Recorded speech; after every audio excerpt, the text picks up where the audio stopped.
আজকের এই ভিডিওতে আমরা সঠিক উচ্চারণের একটা মাত্র রুল শিখব। একটা মাত্র রুল শিখে আমরা ক্যামব্রিজ ডিকশনারি প্রায় 10,000-এর বেশি বা প্রায় 10,000 শব্দের সঠিক উচ্চারণ আমরা করতে পারবো এই রুলটা দিয়ে। প্রায় 10,000-এর মতো শব্দ আছে যেই শব্দগুলোর সঠিক উচ্চারণ আমরা করতে পারবো এই একটা মাত্র রুল শিখে। সো সেটা হচ্ছে এই ওয়াই। এই ওয়াই কোনো ওয়ার্ড যদি শেষ হয় এই এবং ওয়াই দিয়ে, তখন এই এবং ওয়াই এর উচ্চারণটা হবে এই। এই এই এবং ওয়াই এর উচ্চারণটা হবে এই।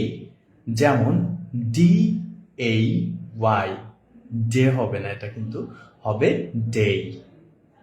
এম এই ওয়াই, মে না, সঠিক উচ্চারণ হবে মেই। সি এল এই ওয়াই, ক্লে।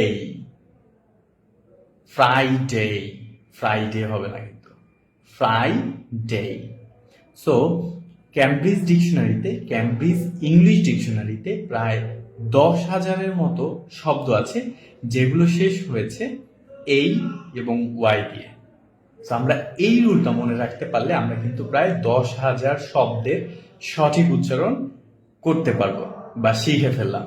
সো এখন থেকে যেই ওয়ার্ডস গুলো শেষ হয়েছে এই এবং ওয়াই দিয়ে, সেগুলো আমরা এই উচ্চারণ করব। ডে, মে, রে, ফ্রাইডে, স্যাটারডে। দেখতে থাকুন, শিখতে থাকুন।